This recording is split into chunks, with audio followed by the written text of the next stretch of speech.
C'est Christine Carrier qui est restée avec nous, animatrice évidemment de ces matinées, de ces petits déjeuners au marché public de Longueuil. Et à l'autre bout du fil, Martin Michaud, bonjour.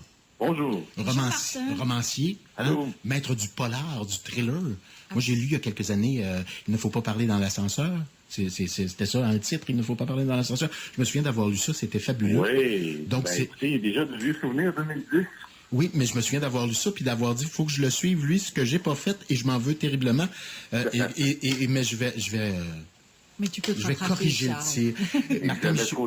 Martin Michaud, c'est le grand homme derrière Victor Lessard. C'est ça, c'est le maître du polar. C'est l'homme qu'on connaît un peu plus depuis que la série a été tournée et scénarisée par Martin d'ailleurs. Raconte-nous un petit peu, Martin, comment c'est venu cette scénarisation de Victor Lessard, hein? Oui, une drôle d'anecdote. En fait, j'étais chez moi en train d'écrire et tout à coup mon cellulaire sonne. C'est Charles Lafortune qui est écrit sur l'afficheur. Donc, je me dis, il ne m'appelle probablement pas pour me faire participer à la voix comme... évidemment, comme on s'en doute. Charles me dit, je me parlais à Charles, il me dit, écoute, ma blonde te déteste, je suis au Mexique présentement, ça fait 48 heures que j'ai pas sorti, je suis en train de lire Je me souviens, il faut qu'on se rencontre, on va faire une série télé ensemble. Wow. Et donc, ça a commencé comme ça. Avais-tu rêvé de ça, Martin? Moi, j'avais rêvé, j'ai fait un très, très long détour dans ma vie par le droit. J'ai travaillé 20 ans comme avocat en droit des technologies de l'information. J'avais rêvé de publier un roman.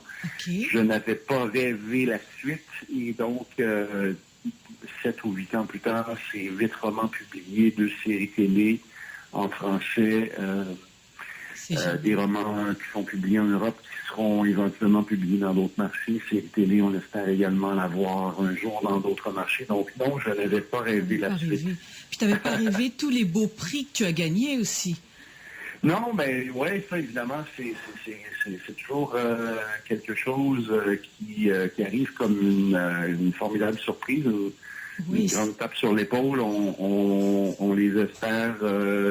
mais on ne sait jamais quand ça sera au rendez-vous. Donc, c'est en fait vraiment, je dirais, j'aime pas utiliser ce mot-là parce que ça fait pas si longtemps que je suis dans ce métier-là, mais donc c'est des accomplissements de carrière dont je suis très, très fier, mais en même temps, je pense très, très rarement à ça. J'essaie plutôt de regarder en avant vers les prochains projets que je suis en train finalement de façonner. Martin, êtes-vous un auteur de polar? C'est-tu comme ça que vous vous définissez ou vous êtes un auteur puis vous allez toucher à autre chose que du polar éventuellement? Oui, je suis un romancier. Je suis également un scénariste maintenant. Je n'ai pas d'a priori quant à ce que j'ai envie de créer. Donc, je me suis donné le droit, évidemment. Si vous entendez ronfler, là, c'est pas moi, hein, c'est les chiens là, qui viennent me rejoindre au salon. C'est correct. Donc, pour moi, ça fonctionne pas dans les silos. C'est-à-dire que de la même manière où j'ai commencé cette série avec Victor Lessard, puis à un certain moment donné, je suis allé voir ailleurs, j'ai écrit des hors-séries. C'est très possible un jour que j'écrive autre chose que du policier. C'est tout à fait possible. Bon? Okay. Une vertu. Okay. Oui, tout à fait. Bon. Et Martin... Pourquoi se mettre des barrières? Absolument, absolument. Martin, tu vas être notre invité dimanche au petit déjeuner littéraire de Longueuil, un événement que j'ai appelé le goût de lire. Moi, je voudrais savoir, qu'est-ce qui t'a donné le goût de lire quand tu étais jeune? En fait, c'est le premier roman que j'ai lu. Le premier roman, c'est vraiment un moment important dans une vie. Moi, le premier, c'était un pomme morane. Peut-être que certains auditeurs plus âgés vont se rappeler de cette série qui a été écrite là, par Henri Verne. Que j'ai longtemps pensé être le frère de Jules Verne, mais ce qui était absolument pas le cas. Hein. Il était belge, je pense, de mémoire. Hein. Et c'est assez drôle parce que, courte anecdote, le roman que j'avais lu en 4e année, Un hasard de vie, a voulu qu'il se retrouve dans mes mains 30 ans plus tard. Cet exemplaire précis que j'avais lu à l'école primaire, que j'avais emprunté à la bibliothèque de mon école primaire. Je l'ai racheté à un certain moment. Okay. Et je me suis retrouvé, encore une fois, par un curieux hasard, à être en contact avec Henri Verne, qui est l'auteur de la série Bob Moran. Et donc, à un certain moment, j'étais à Bruxelles pour la foire du livre de Bruxelles et son secrétaire me téléphone, me dit « Hey, écoutez, Henri aimerait vous rencontrer. » Donc, je suis allé prendre le thé avec Henri à Bruxelles, chez lui. Parler de l'ombre jaune. Wow. Oui, tout à fait. Et c'est tellement particulier parce que son appartement, c'est comme l'appartement de Bob Moran. Donc, tout ce qu'on lit dans les romans, les épées médiévales, les pistolets, les carabines, c'est ça qui meuble son appartement. Alors, c'était très particulier, très spécial. Qu'est-ce que tu lis d'autre comme genre de livre? Ben, en fait, moi, je suis un peu schizophrénique. Je sais entre ce qu'on appelle la littérature blanche et la littérature noire. Et un auteur que j'aime beaucoup, moi, qui me fait beaucoup de bien, c'est Jean-Paul Dubois. C'est un auteur français.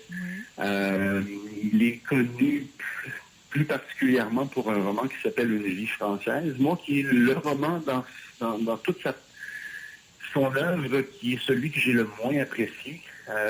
Mais c'est un auteur fabuleux, truculent. Et quand j'ai une petite mélancolie de la vie, ça me fait tellement de bien de lire Jean-Paul Dubois. Ouais. OK. Ben, écoute, tu vas être notre invité dimanche. On est vraiment honorés, fiers de te recevoir. Je me permets de te tutoyer parce qu'on se connaît. Donc, je le dis pour les auditeurs. Mais vraiment, c'est un rendez-vous dimanche à 10h30 au marché public de Longueuil. Ça va être animé par Sandra Sirois cette semaine. Sandra est aussi la Miss Météo sur Météo Média, entre autres, de faire des reportages et de faire plein de choses super intéressantes en communication. Alors, on retrouve Martin dimanche. J'ai hâte de vous voir. Ça va être très cool. Donc il va faire beau, il va faire froid, mais le café va être bon, va être chaud. Va faire beau, va être chaud, et notre cœur va être chaud aussi pour merci recevoir beaucoup, Martin Michaud. Merci beaucoup. Génial. Christian Carrier également. Merci. À dimanche, Martin. À dimanche. Au revoir.